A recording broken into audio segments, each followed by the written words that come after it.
Querido Gustavo, bienvenido al Concept Luma. Muchas gracias por la invitación a este conversatorio, este inicio de un ciclo de conversatorios y charlas con profesionales de la arquitectura sobre la dinámica de la arquitectura en sus distintas fases, eh, corporativa, comercial, residencial, en fin, a todo lo que nos apasiona este arte, este oficio que es la arquitectura. Y qué más que compartir con usted, que tiene una trayectoria tan grande y un trabajo tan destacado y reconocido en Bolivia. Esto es una conversa muy sencilla, muy franca entre amigos, y lo que queremos inicialmente es conocer quién es Gustavo Delien. Bienvenido. Gracias, mi querido Marco. Bueno, pues el honor para mí, el siempre compartir contigo en tu espacio, con Luma y con todo el equipo. Creo que siempre son reuniones de crecimiento, no solamente en la parte comercial, sino en la parte profesional, arquitectónica, con los invitados que siempre traen destacados. Entonces es un refrescamiento de la arquitectura combinada con el rubro que ustedes tienen. Y nada, pues a ver, comentarte quién es Gustavo Delien. Gustavo Delien, si me preguntas así quién es, yo diría que es un apasionado por la arquitectura. Es una persona muy dedicada, digamos, a lo que tiene que ver con la sensibilidad de la arquitectura. Y tal vez es por eso que, bueno, uno le dedica más tiempo, porque uno dedica a todo lo que uno le gusta y le apasiona, pues le dedica tiempo, ¿no? Desbalanceando muchas cosas también, pero vamos a tratar de equilibrarlas en el tiempo. Y bueno, ¿quién es Gustavo Delien? Soy padre de 3 hijos hermosos: André de 25, Ignacio de 23, Adrián de 16. Por alguna extraña razón, ninguno quiere ser arquitecto. No sé por qué. No sé si tan buen ejemplo, tan mal ejemplo he dado, o quieren ser complementarios a lo que yo hago. Entonces, bueno, y ¿qué más te puedo decir? Bueno, arquitecto de profesión, trabajando en Santa Cruz hace más de 25 años. Eso ha creado ya un arraigo muy fuerte. El 80-85% de los proyectos que hoy desarrolla el estudio están en la ciudad de Santa Cruz. Hoy por hoy estamos en Asunción, ya con un trío de proyectos. Feliz de crecer también por allá. En La Paz también proyectos, en Cochabamba, en el interior del país. Entonces, en estos más de 25 años hemos tenido la oportunidad de conectar con varias ciudades, con mucha gente del lado corporativo, del lado residencial, del lado comercial. Eso nos ha fortalecido muchísimo en diferentes sectores. Entonces, eso es la trayectoria que tengo por ahora en Santa Cruz. Pienso quedarme para largo acá, de la mano de muchos proveedores aliados estratégicos como el Luma. Gracias, Gustavo. Me gustaría, en el caso de los hijos, tenemos una similitud, semejanza. Yo también soy arquitecto de profesión. Uno de mis hijos ya está perfilando para seguir la carrera, pero hay que dejarlo que ellos escojan su rumbo. Me gustaría entender de dónde viene ese gusto, ese interés por la arquitectura. Muchas veces tenemos familiares, tenemos cosas que nos marcan en la etapa de la juventud cuando toca definir la profesión. En el caso de Gustavo Delien, ¿qué influyó para que Gustavo abrace la arquitectura? Buena pregunta, muy buena pregunta. Y para terminar con el tema de los hijos, casualidades de la vida, ¿no? Tu arquitecto, y tenemos un hijo, y tú también, del mismo curso y muy amigos de toda la vida, ¿no? De paso. Espero que lo sigan siendo. Y bueno, ¿dónde nace la intención de ser arquitecto, creo que desde muy temprana edad el ser observador de las ciudades, de los espacios, de las cosas que nos rodean, porque lo que tú veas que nos rodea a 360 grados es arquitectura. Tenemos arquitectura en la taza, en el vaso, en el teléfono, en básicamente todo lo físico que podemos ver alrededor es arquitectura. Entonces siempre me interesó, fui muy observador de los espacios, de las ciudades, de la vegetación, de cómo combinaba la sombra, la luz, impresionado muchas veces por los efectos que ocasionaba. Y sin saber que era la arquitectura la profesión que iba a escoger, tocó ya en los últimos años de colegio hacer maquetas para la materia de artes plásticas. No, pues ahí descubrí que yo era un arquitecto desde que había nacido. Me encantó hacer maquetas. Descubrí que tenía mucha paciencia, mucho detalle. Lo que salía mal tenía que rehacerlo. Quería y necesitaba que sea perfecto. Y una maqueta, pues convengamos, de un colegio, o sea, la tienes que hacer, la haces, pero no tienes una pasión por hacerlo, ¿no? Entonces, ahí me encontré y dije, oye, esto me gusta, pero me gusta mucho. Y empecé a leer algunas revistas, libros de arquitectura. Tenía algunos allegados muy cerca que eran personas ingenieras, arquitectas, que pude ver unos libros y me empezó a cautivar. Y dije, wow. Entonces, cuando doy el examen de aptitudes para ver qué ibas a estudiar, siempre te salían 3 alternativas. En mi caso salió arquitectura y arquitectura. O sea, no había otra, digamos. No tuve otro camino que ser arquitectura. Y yo, te voy a ser sincero, no era muy bueno en el colegio. Era medio fregadito. Y como uno es fregadito, pues no tiene mucho interés en algunas materias, o casi ninguna. Pero cuando entré en la universidad, puedes creer que fui uno de los mejores alumnos y la tesis fue una defensa de tesis con la nota máxima y con altos honores. Entonces, ese es el resumen de lo que puede causar tu pasión en la arquitectura, ¿no? Entonces ahí dije, pucha, no había sido tan malo, ¿no? No volvería al colegio, pero a la universidad creo que sí, volvería. Ahí encontró su pasión. Ahí la encontré.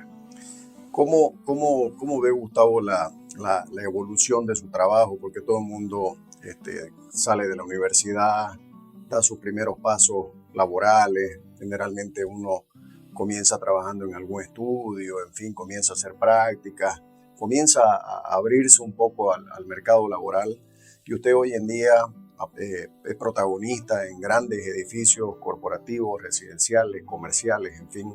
Me gustaría escuchar un poco desde su percepción la evolución de su línea de diseño, de su trabajo, de su puesta en marcha de lo que es un proyecto arquitectónico. Uh-huh.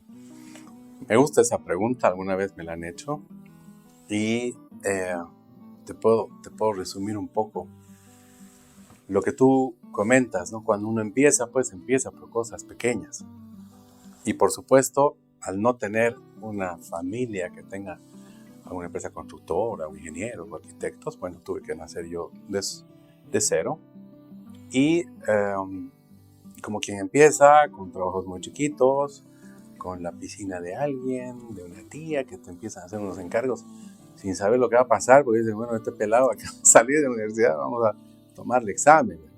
Entonces fui dando exámenes muy pequeños y también muy temprano, cuando recién llegué a Santa Cruz, al año, creo que esa sinergia, cuando uno dice, pucha, qué suerte tuve, yo creo que no es tanto la suerte, es la oportunidad y el saber tomarla. Entonces creo que se me presentó la oportunidad y supe tomarla con pasión. Y esa oportunidad empezó en el área petrolera. Con la llegada de Enron a Bolivia en la capitalización, fui contratado para hacer la remodelación de las oficinas que iban a ser de Transredes. Y ya, claro, pues yo muy pelado, con una responsabilidad tan grande, me aboqué de lleno a eso y fue un éxito estas oficinas, y ahí de la mano como Transredes nació en Bolivia con la capitalización, pues nací con ellos y muy de la mano haciendo arquitectura, no en el área petrolera, pero yo hacía oficinas alrededor de Bolivia, en todo Bolivia, en Tarija, en Cochabamba, Entre Ríos, en Colpacaranda, básicamente en todas las estaciones de bombeo había que hacer oficinas, residencias, salas de control y todo esto.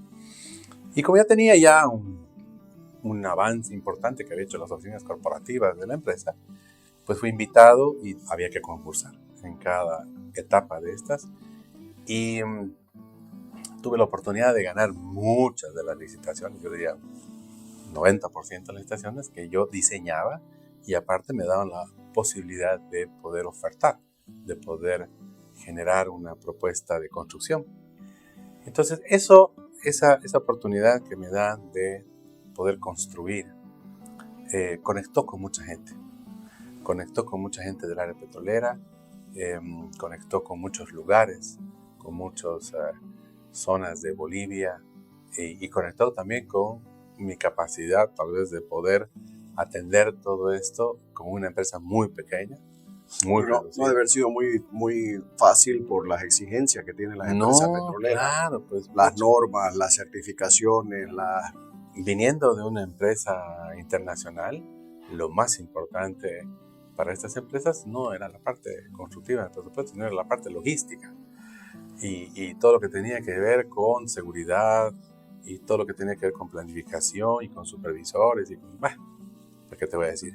Y bueno, fue muy grande la experiencia y ahí creo que crecí, pero a pasos agigantados. En una década ya no solamente trabajaba para Transredes, empecé a trabajar para Repsol YPF, para Gas Transboliviano, para Chaco, para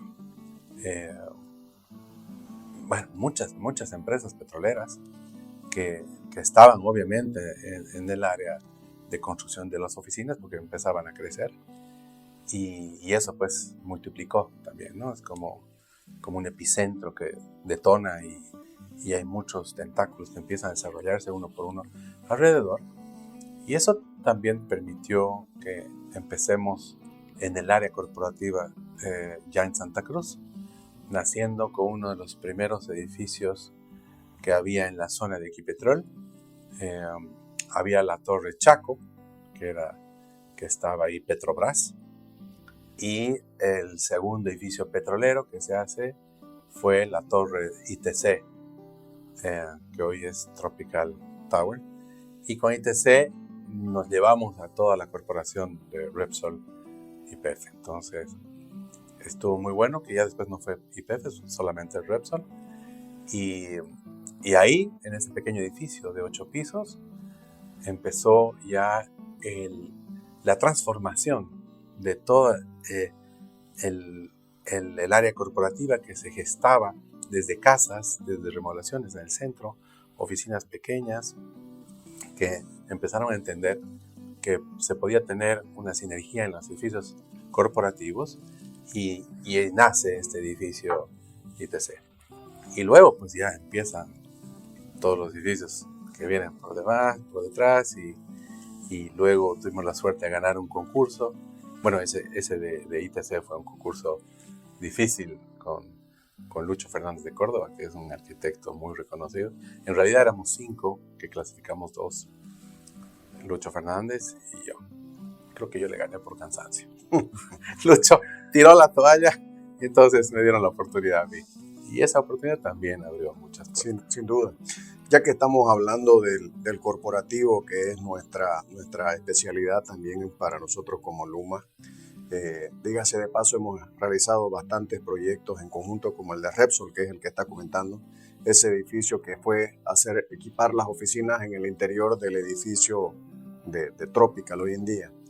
Para mí ese fue el inicio, ese fue un momento que fue el 2011, fue un momento disruptivo, digamos, en la solución de las oficinas en Bolivia. Yo pienso que han habido en Bolivia, en esa evolución del área de oficinas, de la parte corporativa, algunos proyectos que han marcado un antes y un después porque han cambiado el momento. Pero me gustaría hacerle 2 preguntas del sector corporativo, pero separada, porque usted actúa en ambos frentes. Una cosa es la arquitectura corporativa, que es el desarrollo del edificio, como son las dos Torres Green Tower, el Platinum, en fin, varios proyectos que usted ha trabajado, el de Tropical, entre otros edificios corporativos, que hasta hace poco tiempo no se tenía una especialidad, digamos, ¿no? Hoy en día cada vez más los profesionales, los arquitectos tienden a especializarse en algunos sectores, y el corporativo, creo yo, que tiene bastantes características y bastante potencial. ¿Cómo ve el desarrollo de la arquitectura que desarrolla Gustavo Delién corporativa, hablando del edificio en sí, de la arquitectura en su esencia, digamos, ¿no? Bueno, yo creo que se está creciendo. Hay ya muchos edificios corporativos.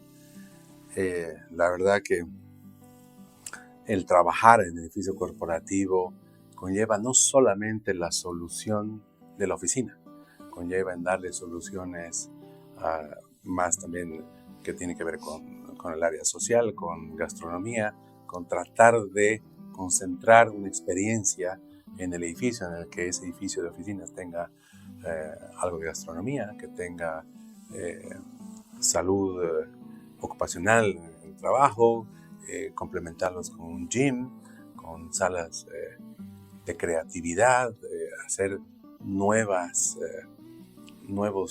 ensayos de cómo trabajar mejor. ¿Cuáles son las condiciones? No solamente un escritorio y una silla, sino la comodidad del escritorio, la comodidad de la silla, y qué espacios son complementarios en esas 8 horas de la jornada. Contigo justamente, y a ese punto quería llegar, cuando desarrollamos ITC y de la mano con Luma, creamos unos espacios interesantes.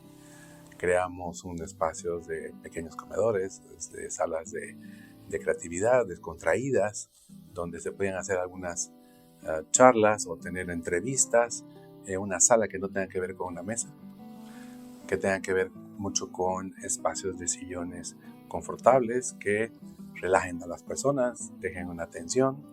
La parte de la iluminación juega un papel fundamental, la parte de los ruidos, de cómo captar la atención de la persona que está trabajando en conjunto con las demás personas. Tiene mucho que ver y ha avanzado mucho, pero creo que contigo y con ese ensayo que hicimos inicialmente con Repsol.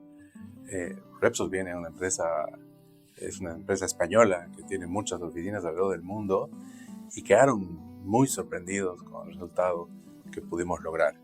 Con la experiencia que teníamos, creo que logramos hacer unas oficinas ejemplares. Me gustó mucho, y ese marcó un punto de partida, como tú dices. Y luego, bueno, vinieron los demás edificios, el edificio de Alianza también, que está pensado también en cómo integrar la identidad de la empresa en el edificio, la marca, el logo, el cómo representar a esa empresa para que tú a distancia digas, este es un edificio de tal empresa, ¿no? Y hoy en día nos estamos abocando a desarrollo también de la banca. Estamos generando hoy en día edificios corporativos para los bancos. Tenemos una responsabilidad muy grande también con el Banco Nacional de Bolivia. Tenemos alrededor de 6, 7 sucursales alrededor de Bolivia, y estamos dándole una identidad. Ellos quieren también marcar que el edificio tiene su imagen, su esencia, su identidad, y en eso también pensar en cómo pueden trabajar mejor. Entonces las empresas también están tomando esta conciencia. No solamente son empresas que quieren explotar y ser abusivos del espacio, sino que también empiezan a respetar al arquitecto en el sentido en que puede proponer cómo trabajar mejor, ¿no? Entonces, en eso va el crecimiento de ambos, el de la empresa, el del arquitecto, y obviamente el desarrollo y la incorporación de mobiliarios que vayan de acuerdo. Me imagino que hace 20 años no se hacían los muebles que hoy vemos. Entonces eso va también con el crecimiento del confort de las personas. En realidad, yo pienso que la evolución en el tema corporativo ha sido muy grande.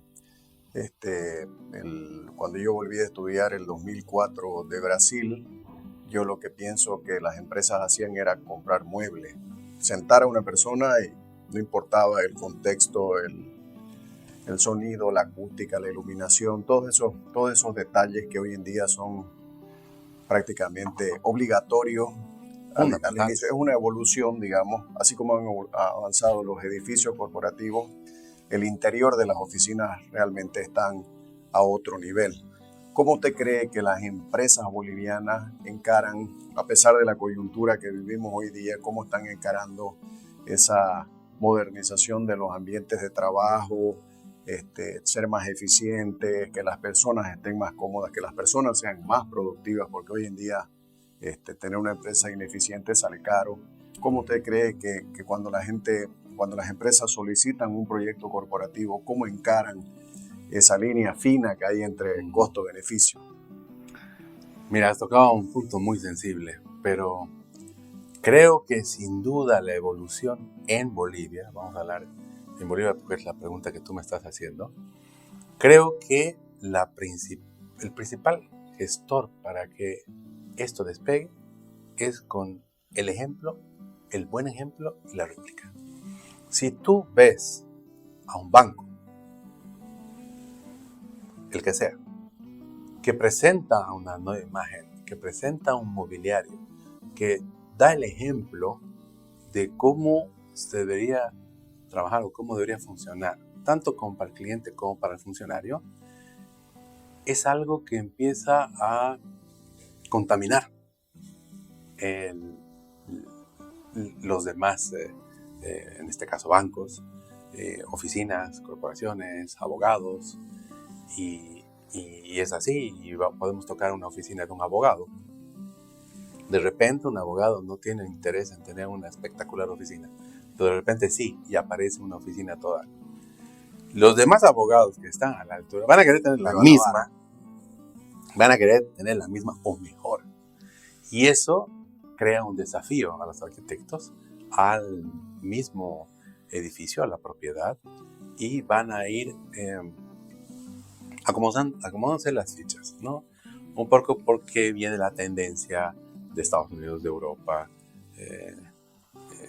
nuevas tendencias, y las vamos a ir adoptando. Brasil, por ejemplo. Hace un tiempo invitaste a un personaje de Brasil que mostraba cómo trabajar de forma disruptiva, pero que sea motivadora. Entonces revisábamos las oficinas de Google, revisamos las oficinas de, qué sé yo, de tantas empresas que ya están en Brasil. Netflix, me acuerdo, las oficinas de Netflix, o sea, cosas locas, pero que generan un movimiento, generan un incentivo, generan una expectativa, y despierta inclusive la misma creatividad. Si vas a hacer Netflix o vas a hacer Google o vas a hacer algo, entonces el motivar a las personas que están trabajando en incentivar su propio trabajo, despertando nuevas ideas, despertando el gusto por el trabajar, primero que vas a ocasionar que no quieran volver a su casa. Principal punto en contra, pero punto a favor, mejor el rendimiento de la oficina, mejor el resultado de la oficina. Solo como paréntesis, el home office está en tela de juicio, ¿no? El home office está en tela de juicio, no lo digo yo, las empresas que hacen estudios y que hacen laboratorios. En la pandemia todo el mundo salió con que ya las oficinas no existían y que ahora el home office era el nuevo modelo de trabajar. Ahora quieren volver corriendo. Que los bancos, las grandes empresas multinacionales están volviendo. ¿Por qué? Porque ven que la magia pasa cuando la gente está junta, no cuando la gente está sola. La unificación, las ideas, todo fluye de mejor forma cuando la gente está junta. Es verdad. Gustavo, agradecerle por su tiempo, por apoyarnos desde siempre en las iniciativas, en los proyectos nosotros que buscamos apoyar. Creo que con mejor infraestructura de edificios residenciales, de oficinas, con mejores interiores en las oficinas, mejores soluciones, ganamos todos. Gana el país por las inversiones que se desarrollan, ganan las personas porque están más cómodas, más contentas, más felices, ganan las empresas porque son más eficientes. Entonces creo que el aporte que hace desde su punto, desde su posición en generar arquitectura que agrega valor a la ciudadanía, todos nos beneficiamos de una o de otra forma. Le agradezco por la buena predisposición y me gustaría escuchar, para cerrar sencillo, su visión a mediano plazo, su deseo de esta Bolivia que tanto queremos y que tiene muchas cosas por hacer. Bueno, pues el agradecido soy yo, una vez más, querido Marco. Estar en el espacio de Luma siempre es un espacio especial de una conversación que tiene mucho que ver con la pasión de uno. Y gracias a Dios también que nos puede dar salud, vida para poder hacerlo y desarrollarlo, ¿no? Sobre tu última pregunta, un poquito complicada. Creo que si bien los ánimos enfrentando una crisis son altos de muchas empresas que apuestan, como Luma, como mi oficina, como mi estudio, como muchas empresas en Bolivia, el entusiasmo de seguir trabajando y seguir generando crecimiento en este país desde donde estemos, sin duda alguna va a ser la última esperanza de morir. Por eso yo creo que esta crisis momentánea va a pasar, y los más preparados van a ser los que nunca dejaron de apostar. Esos son los que van a empezar a cosechar los primeros frutos después de una crisis.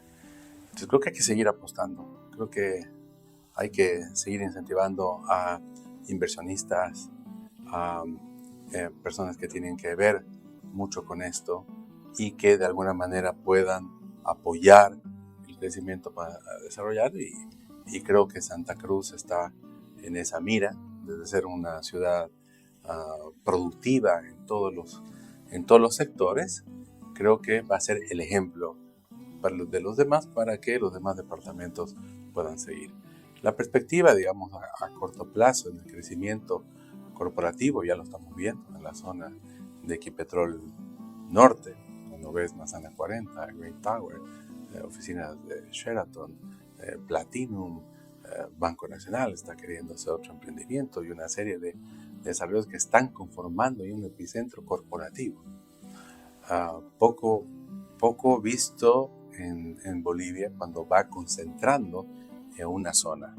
Y eso es la sinergia, lo que hablábamos, ¿no? El tratar de dar el buen ejemplo y replicarlo. Entonces, si empezamos a ver edificios importantes, como los que acabo de mencionar, son también incentivos para los demás. Entonces, ese motor que viene generando toda esta energía, creo que hay para largo todavía. Y en eso espero estar acompañando este desarrollo al lado de ustedes, ¿no? Gracias, Gustavo. Gracias por el tiempo, por la buena predisposición, y siempre estamos a disposición para colaborar. Gracias a ti, mi querido Marco. Gracias.